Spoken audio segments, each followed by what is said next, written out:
good afternoon, good evening, good morning, wherever you may be joining us from. Thank you for joining us.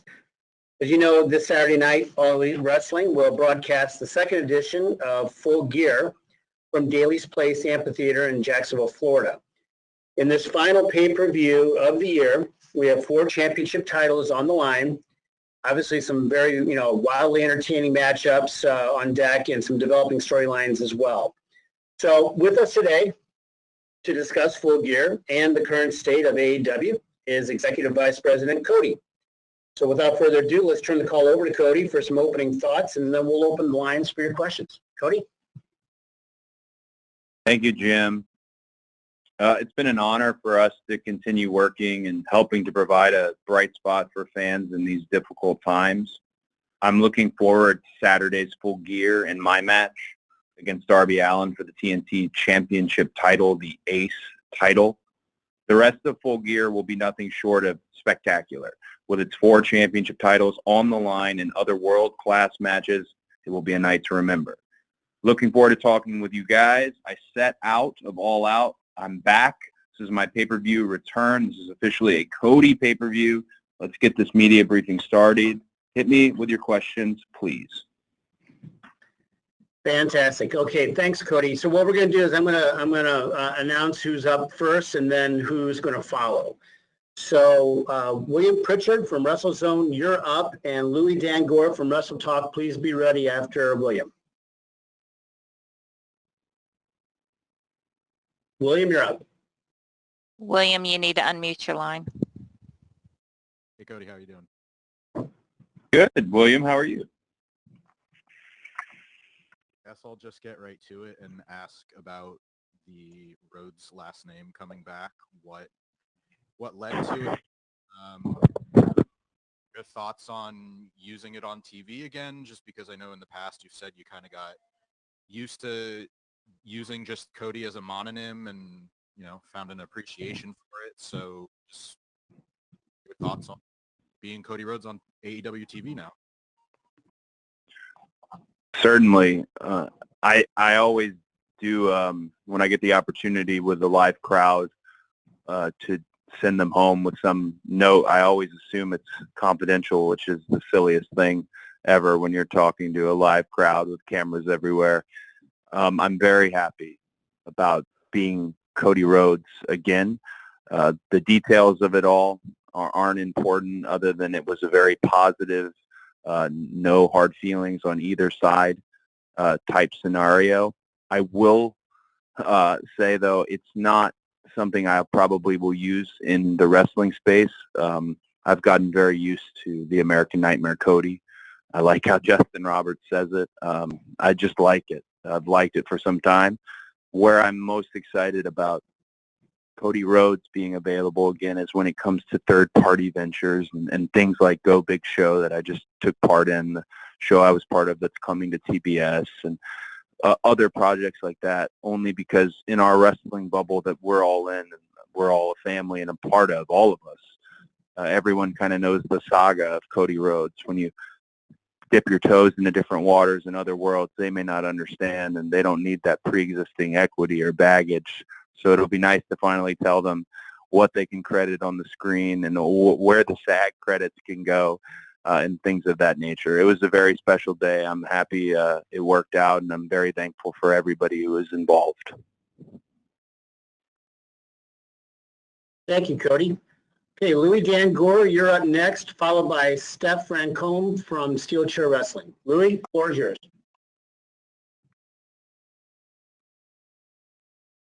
Louis, make sure you unmute yourself, please.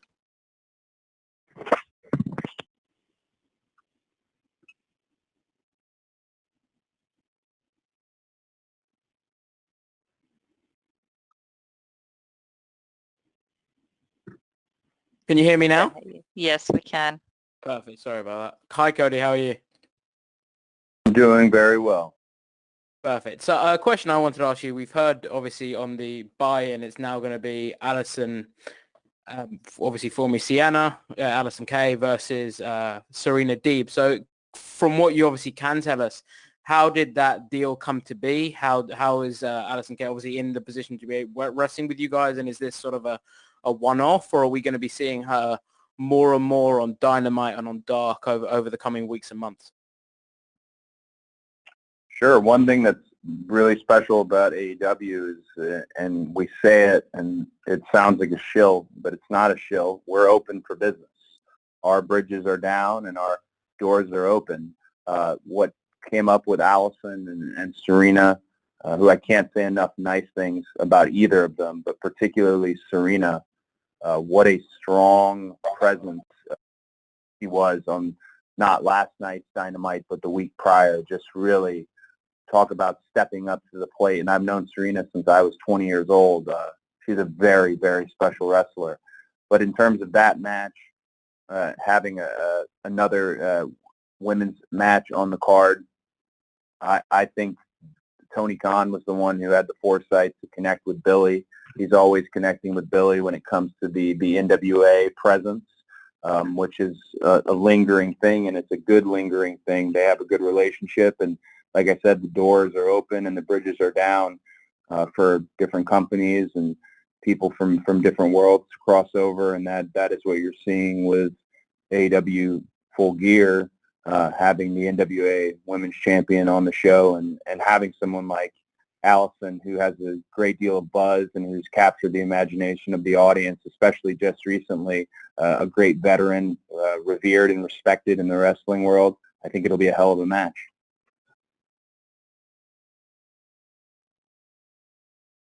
Thank you, Cody. Thanks, Louis. Stephanie Francombe from Steel Chair Wrestling, you're next, and Connor Casey from Comic Book will follow. So, Steph, you ready? Yes, I am. Hi, Cody. How are you? Good. Nice to hear your voice again. Oh, thank you.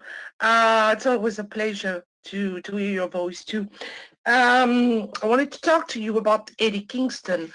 When we did the last meeting call, Tony Khan explained to us you had a list of wrestlers that you were interested in working with, people like Ricky Starks or Eddie Kingston were a part of. And I wanted to ask you, because in a matter of a very few months, Eddie Kingston has become one of the other things in AEW. He is the #1 contender for the AEW World title. So what are your thoughts about Eddie's being on AEW and the way he catapulted himself to the top? Thank you. One thing that comes from the education I've had since I was a little boy, I've been in wrestling. I've seen it, talked about it every day. I could utter my first words. That education is very valuable when it comes to talent recruitment. And I take talent recruitment very seriously, particularly if you're wrestling me. And if I put my name on you, I expect that project to be an incredibly successful project. Ricky Starks was somebody who was out there lingering, and the voices of wrestling cats were just telling me every 5 minutes about how wonderful he was, and I already knew he was particularly wonderful. I'd seen his vignette, his self-produced vignette he did for the NWA. Very special type of individual. Eddie Kingston, somebody who made waves also with the wonderful social media muscle he has. Both guys, I had the utmost confidence in their ability to deliver. And I'm super happy that I'm the one who recruited them, but it's just me who opened the door. They both are the ones who have run with the ball. If somebody handed it to them, it doesn't matter at this point anymore because they've scored over and over again. Last night, Eddie Kingston and John Moxley had a piece of television that has really been a lightning rod this morning and this early afternoon about, just the discussion of promos and interviews and what Eddie is able to do in terms of the most important thing in a promo or an interview is that you touch the audience at home, is that you touch the audience in their seats. You have to connect with them. Suspension of disbelief is not what sells tickets in wrestling.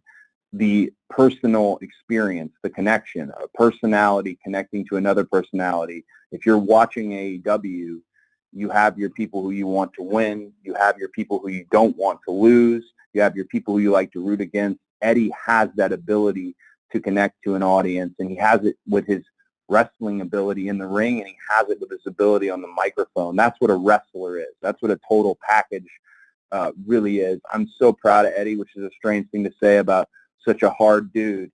I'm sure he wouldn't want me saying that about him. I'm pretty sure he's more of a veteran than me, but I'm happy I was able to open that door. It's up to him to finish the work when it comes to Full Gear, and then he'll find out, which he probably already knows, the work never ends. So I'm very happy for Eddie Kingston. I know Eddie Kingston fans around the world are excited to see this 18-year saga, where it's landed him in the main events of the biggest pay-per-view and the biggest card I can imagine in years. If you just look at this card top to bottom, just look at the elite matches alone, my gosh.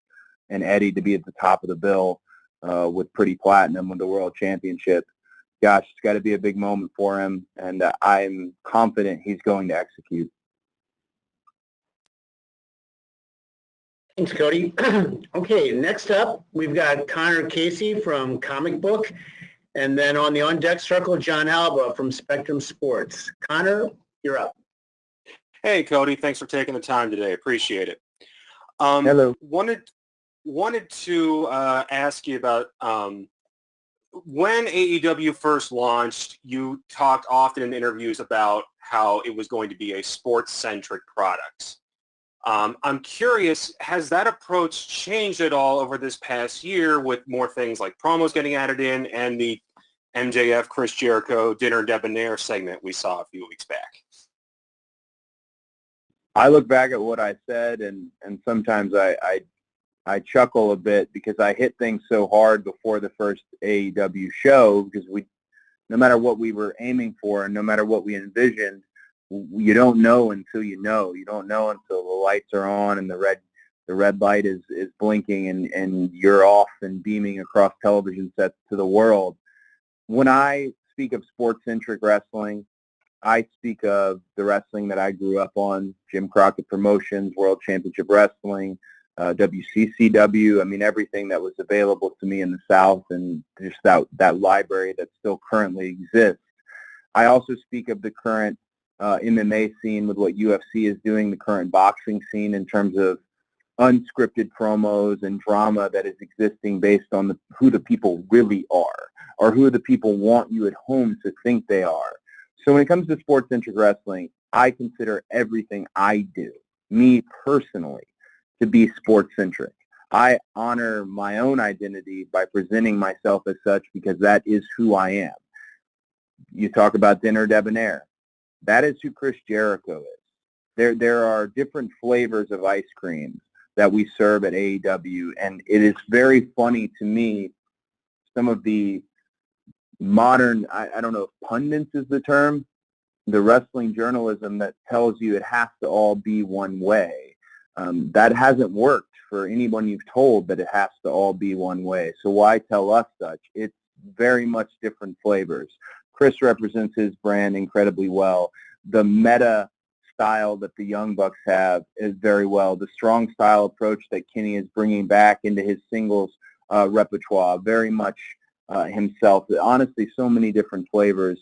But I can always stand by what I said then and very much still be able to say it now, because what I do as a wrestler, what Cody Rhodes does when he's on screen, will always be sports-centric, because that's the type of wrestling I love, and that's the type of stories that I personally like to tell. Thanks, Connor. Okay, next up, we've got John Alba from Spectrum Sports, and following John will be Kristen Ashley from Bell to Bells. Cody, really great to chat with you. I hope you're holding up all right in these crazy times. I want to ask you about this. Tony recently said in an interview with PW Insider that you guys are bringing in extra personnel on the medical side after there's been a few incidents over the past couple months, the Matt Hardy situation at the last pay-per-view, the Alex Reynolds situation that drew some fan feedback as well. You as a performer and executive, how much merit do you put on those comments from other journalists, from the fans that are watching that are concerned about the well-being of the talent? And how much do you take that into consideration with the protocols that you guys go about inputting? Well, the main thing we have to take into consideration is the actual what is really happening, not what we're presenting on TV that could be a little bit of the gray area where I think he or she is hurt, but perhaps they are not. We have to take into account what is really happening. Did such and such take a shot to the chin? Are they out on their feet? And medical protocol is evolving with the company. Full disclosure, after this call, there's a full talent, all personnel meeting with Chris Nowinski about concussion protocol. So we have to take into account what is really happening, and the medical protocols are evolving with the company.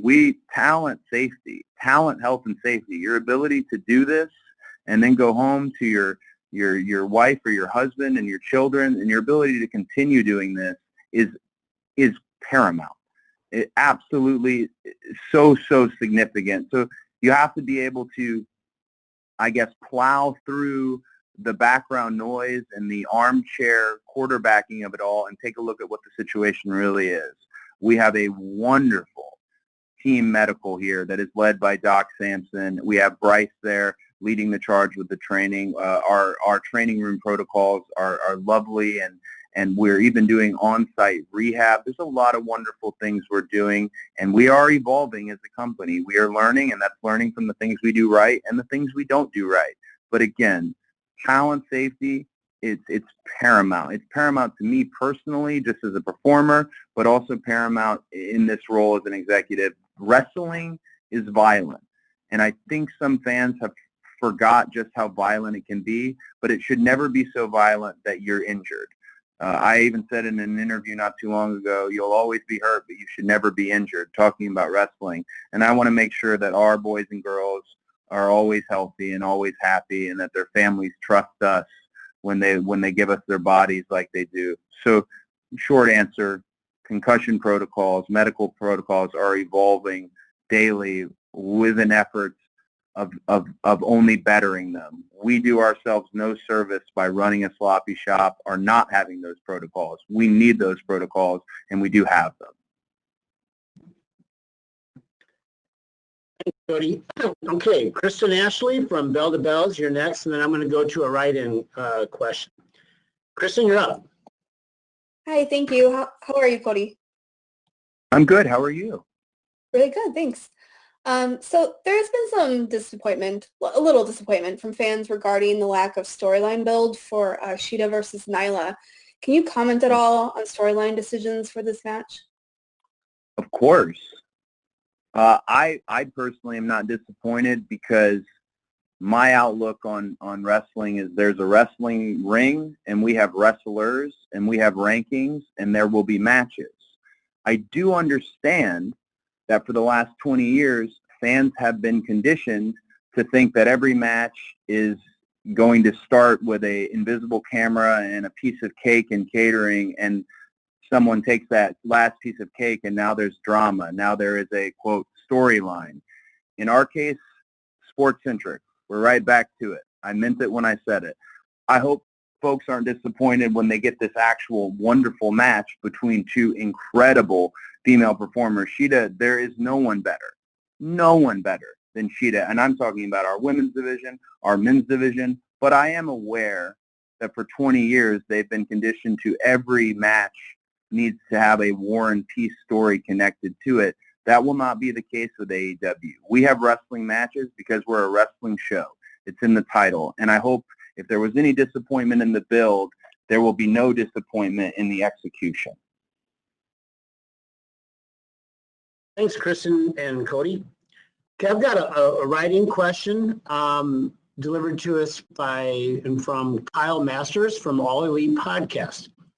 Cody, we have seen you and Darby go at it before in an AEW ring and put on a great match. Is there anything different this time around in preparation, maybe, that you're doing a little bit different to get ready for Darby? I had a conversation with Jim Ross yesterday about Darby. Who is Darby going to be in the future for AEW? Where does he play, and how it's a tough draw for him to be in there with me when I'm still on the climb up on this roller coaster. This run I've gone on is genuinely unexpected. and I can't apologize for my own hard work. I'm very excited about it. It's what I've dreamed of my whole life. But this is a very different Darby. This is Darby who now has experience with Jon Moxley. This is a Darby who's not bewildered by the big lights of this anymore.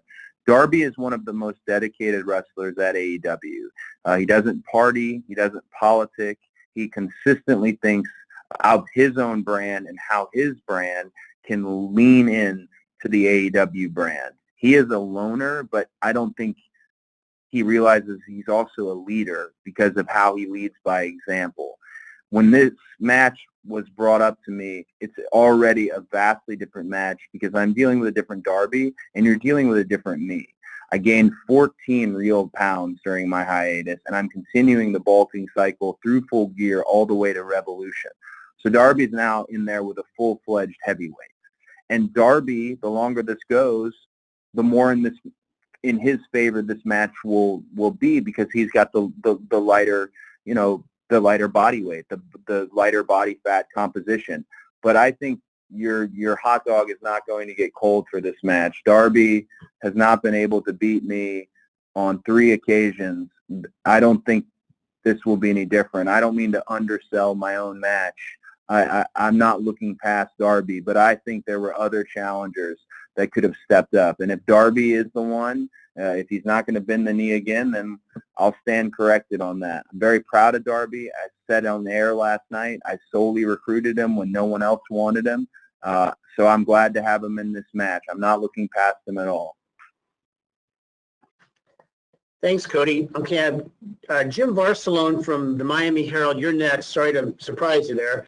I forgot to call on you a little bit earlier. So Jim, you're next. And then following Jim will be Amy Nemedy from WrestleJoy. Jim? Thank you. Can you all hear me okay?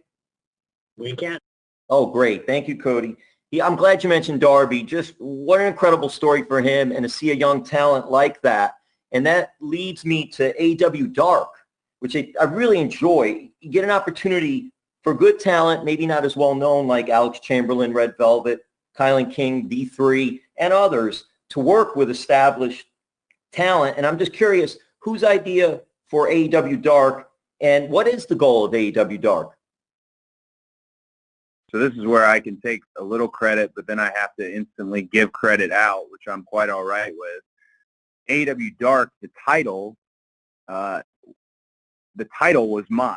I wanted to theme it after the Universal Dark monster movies that never happened in terms of its iconography and all of that. The concept was all parties, the EVPs and Tony Khan, of course, but where it's at now with so many independent wrestlers who are out of work due to COVID and due to the pandemic coming in, and so many matches. Dark is a staggering number of great matches every week. That credit is solely gone to Tony Khan and his love for the wrestling economy, bringing in some of the people like you named, and we're finding amongst that crop of talent in a much more conducive environment than a straight squash or straight enhancement where these competitive matches exist. We're finding some potential real diamonds. You mentioned Red Velvet. I think Red Velvet is somebody that's going to be a big part of the women's division. I genuinely do, and I didn't think that her first outing. It's been the second and the third outing, the continued application of what our coaches are giving them.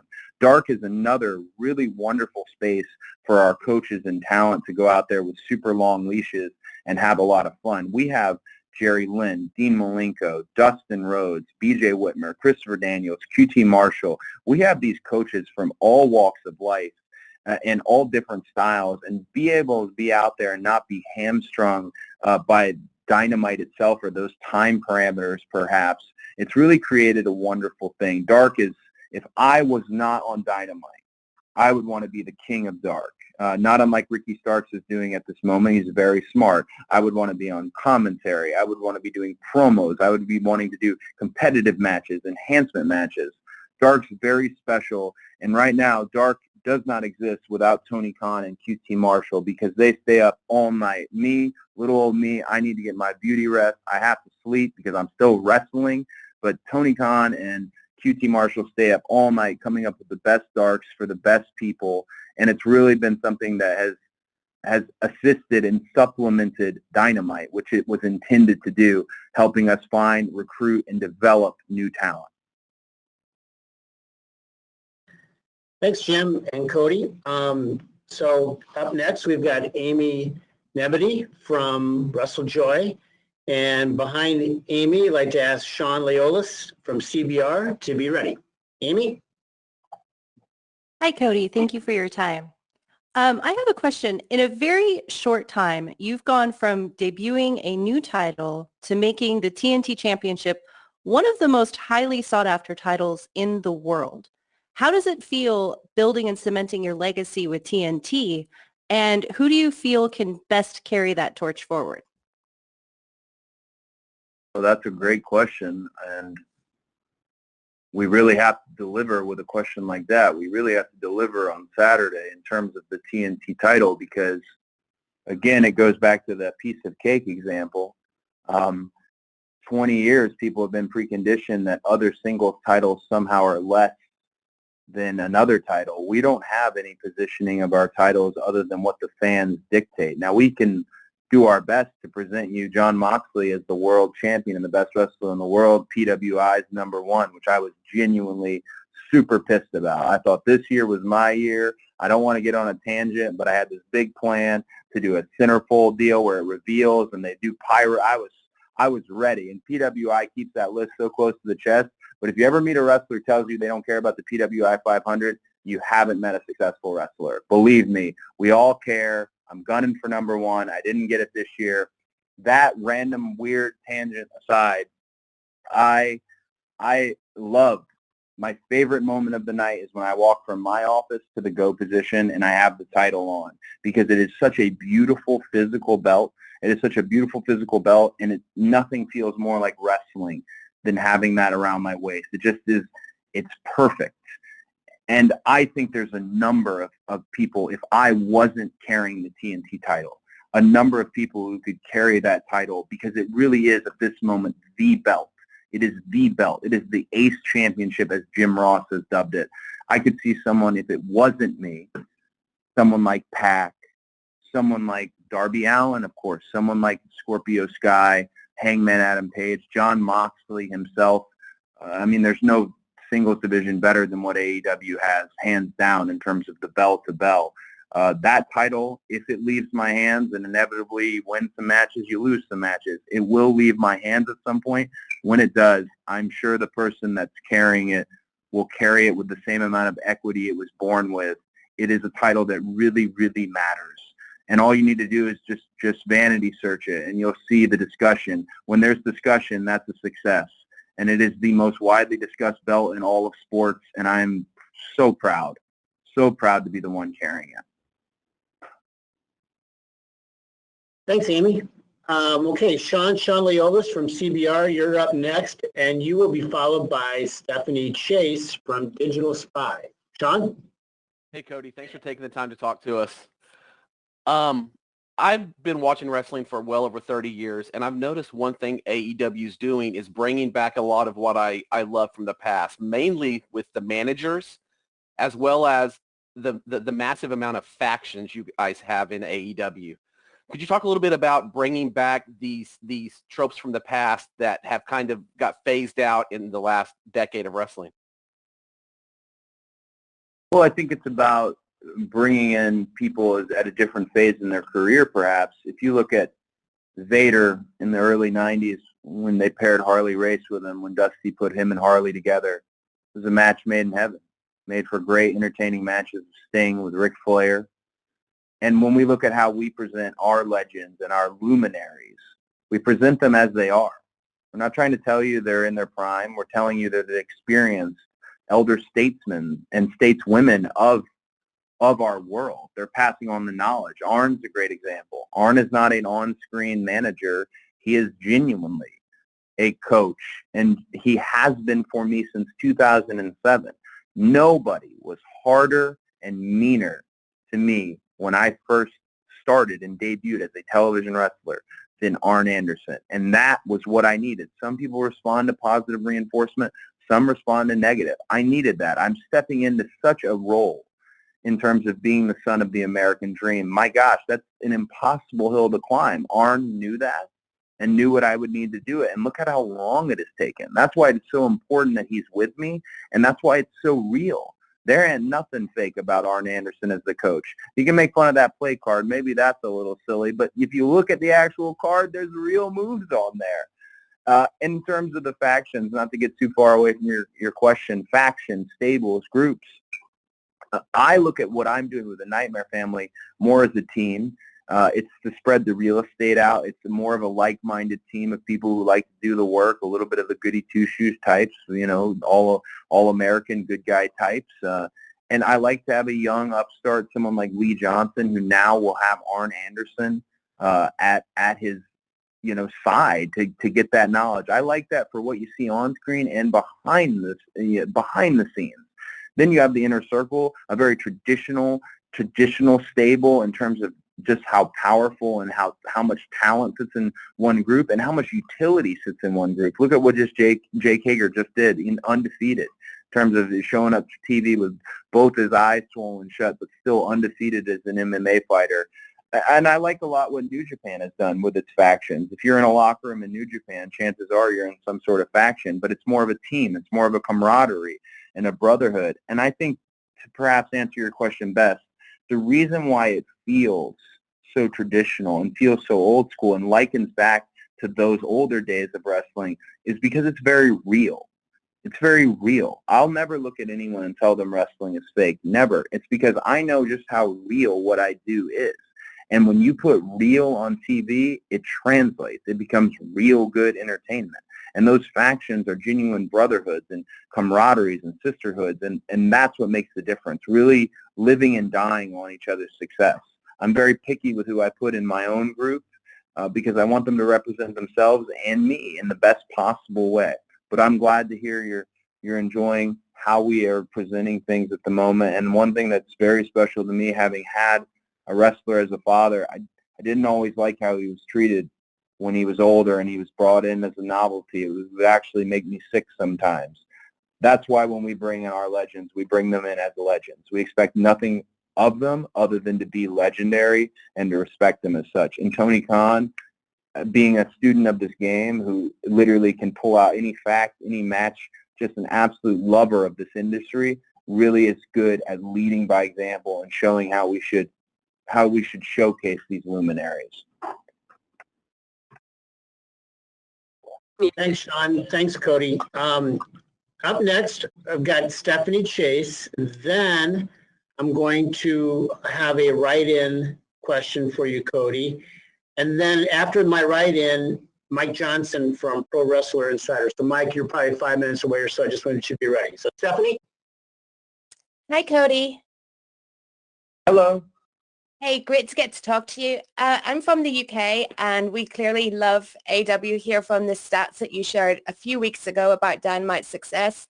So given this success, have you had any talks with ITV about further increasing your presence over here? And I know you had a UK show planned for this year, and last night it seemed Jericho was really bigging up the UK in commentary. So even though things are so uncertain, have you made any plans for either coming here in 2021 or looking at ways to increase AW's overall presence here next year? Well, the goal of AEW from an executive standpoint, from where I sit, is always to expand. That's to capture international audience, casual fans, lapsed fans, and just recently, the data she's referring to, wonderful person here, and I'll shout him out. Chris Harrington put together an intense spreadsheet, and he color-coded it for the ones of us who didn't go to college, i.e. me, an intense spreadsheet on how well we were doing and how pointed the data was in terms of families and homes, in terms of 18 to 49, the actual youth of the United Kingdom and how plugged in they were. That type of success hopefully will beget more success and more penetration / presence when it comes to our great TV partner that is ITV. So those discussions, to be frank, have happened. And the discussion of us doing a show in the UK, that's a no-brainer. I know I'm not supposed to break any news, and ultimately Tony Khan is steering this ship, but I can tell you flat out, we will when the gates open, when the world is open again, we will absolutely be in the UK, and I don't think for just one show. There's too many markets, and you haven't wrestled. You're not a wrestler, in my opinion, until you've wrestled in front of a UK crowd. There's nothing like it. They go a different way, and they go a very special way. So I'm really proud of that data. I'm proud to be partners with ITV. It was wonderful to see Pac back on the show last night, to have Anthony Go in terms of his commentary, learning from Taz and Excalibur at the desk. So our UK presence, hopefully, will have a great 2021. We're definitely geared and heading that way, and I can't wait to see what else we do on ITV. Thanks, Stephanie. Okay, I've got a write-in question here, Cody, from you, from Andrea Hanks from Sportskeeda. Cody, what are your thoughts about the Young Bucks taking a page out of your playbook, so to speak, and saying they won't challenge for the AEW Tag Team Championship if they lose to FTR on Saturday Night at Full Gear? Well, we're on our second annual Full Gear, and it was Full Gear last year where I had this stipulation made, and it isn't my fault.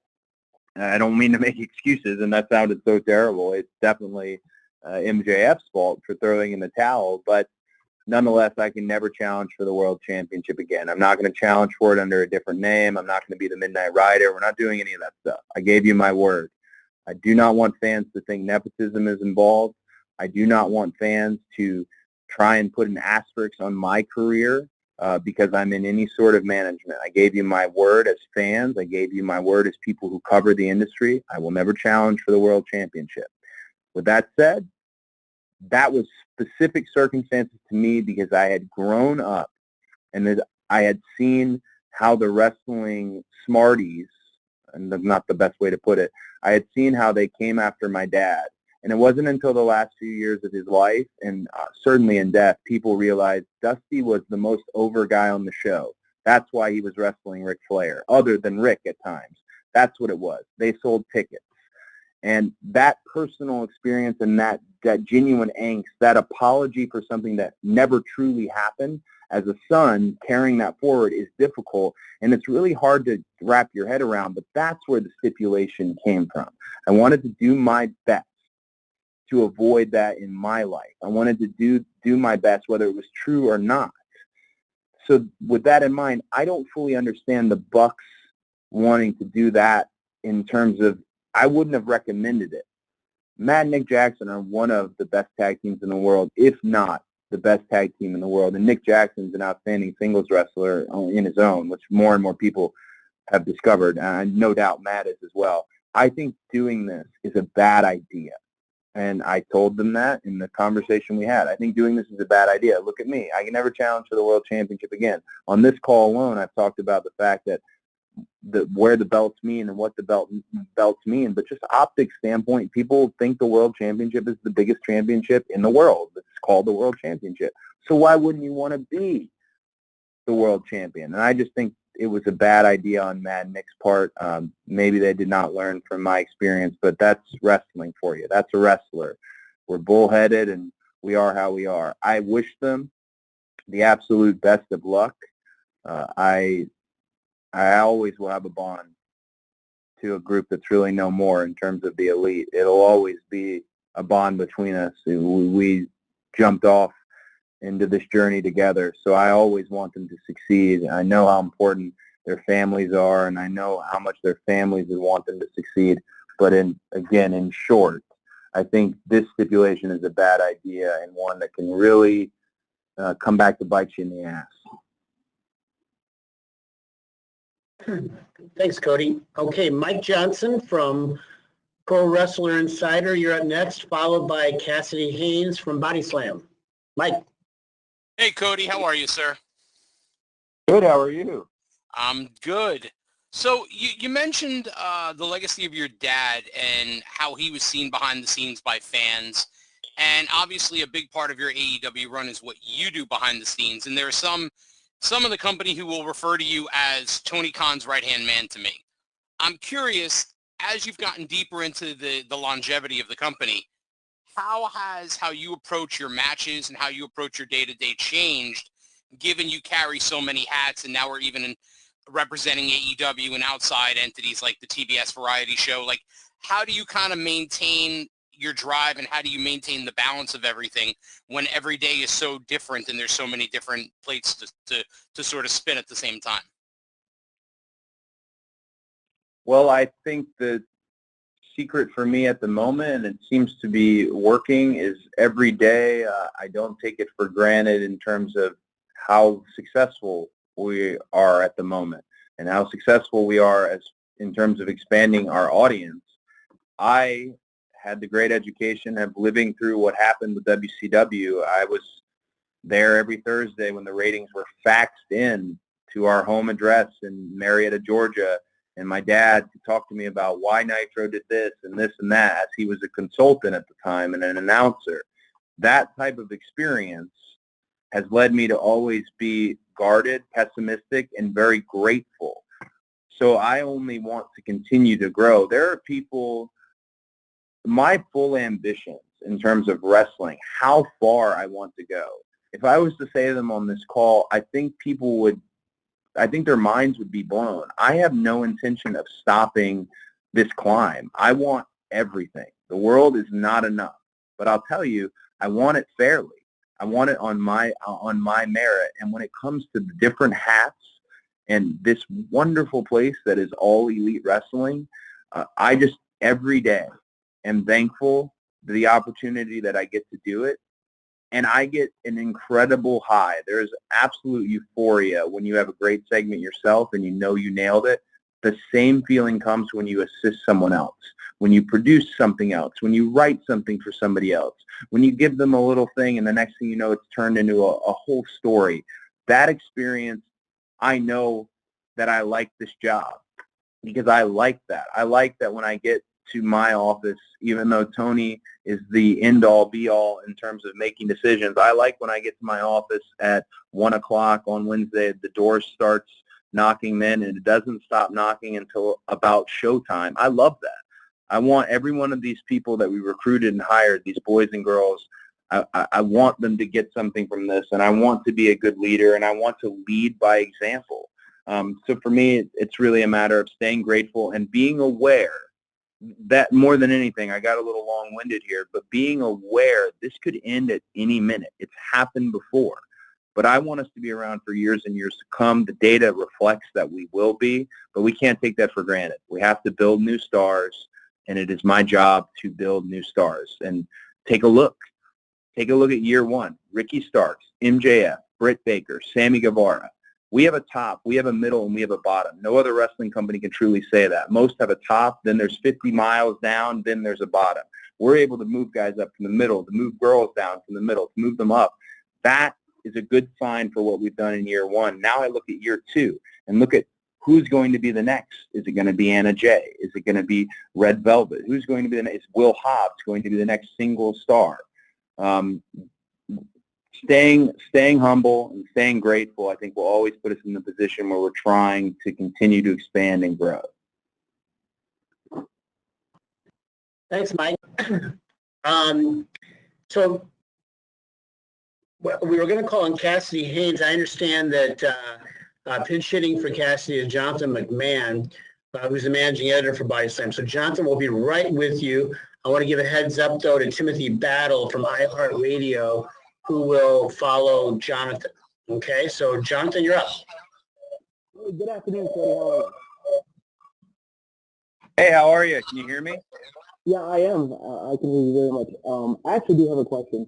I know that you guys have had discussions with TNT and Warner about having a second show brought onto their networks.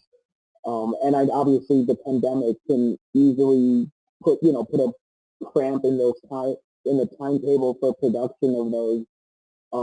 Do you have any update on that? Do you have any update on as to maybe whether or not Dark will become that second show on television, or will it continue to be a web-only show? So in terms of the third hour, I say third hour, I don't mean a third hour on Dynamite. I mean part of the new contract with TNT moving forward is that we will have another presence on their networks, AEW. That we don't have any news we can share at this time. Doesn't mean we don't have any news, really good news, but we don't have any that we can share. I can say that it will not be Dark. Dark is its own beautiful baby that exists on our wonderful YouTube channel, and it's a lot of different elements because it's on YouTube. But the third hour will not be Dark. It will be a different take, a different look in terms of, but still the great action. Like I said, there's a ring, there's a locker room full of wrestlers. It's a wrestling show, but we don't have any news at the moment. It doesn't mean we don't have news, and I can't wait to share more with you when we have a little more clarity on it. Thanks, Jonathan. Okay, Timothy Battle, you're up next, and then per our custom, I'll spin the wheel for a final question, so that will be a surprise. So right now, Timothy, you're up. Hey, Cody, how you doing today? I'm very good. How are you? I'm doing good. So I have a question. So you mentioned that there's, earlier in the call, that there's an open bridge to work with others, and you talk about Tony and Billy having a good relationship.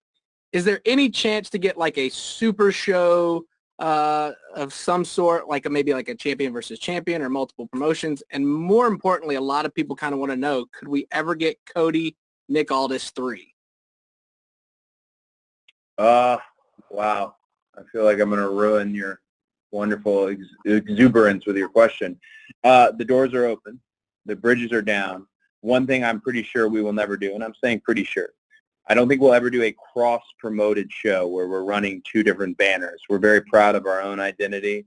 Doesn't mean we won't cross over, or it doesn't mean others won't cross over.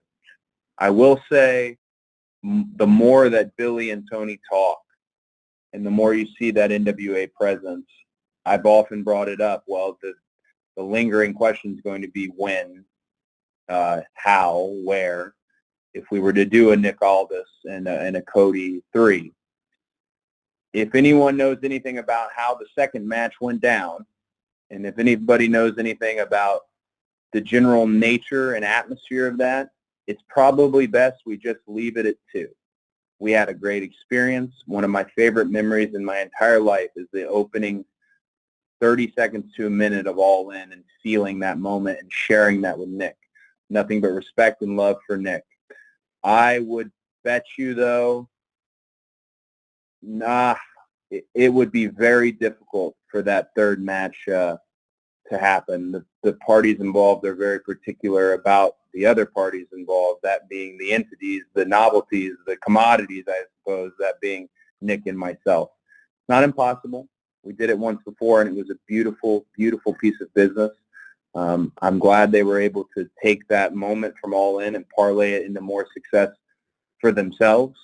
That's the beauty of wrestling. We're all lifting one another up, or at least that's the point. But I don't know if you'll ever see that third match. If it happens, I would be quite blown away if it happens. But never say never. Okay, last but not least, we landed on a write-in question. So it comes to us from Jude Terror of Bleeding Cool. Whose idea was it to use Cinderella for the video package for Kenny Omega and Hangman Page last night? And could we see more 80s hair metal ballads or other licensed music used in the future? And how important is the music to AEW's presentation and to wrestling in 2020? Well, that's a great question. I'm fairly certain that Tony and Kenny are the ones who wanted to use Cinderella and get everyone in the backstage area and out in the seats singing it and being blown away. But it actually, the second part of the question is what interests me the most, licensed music.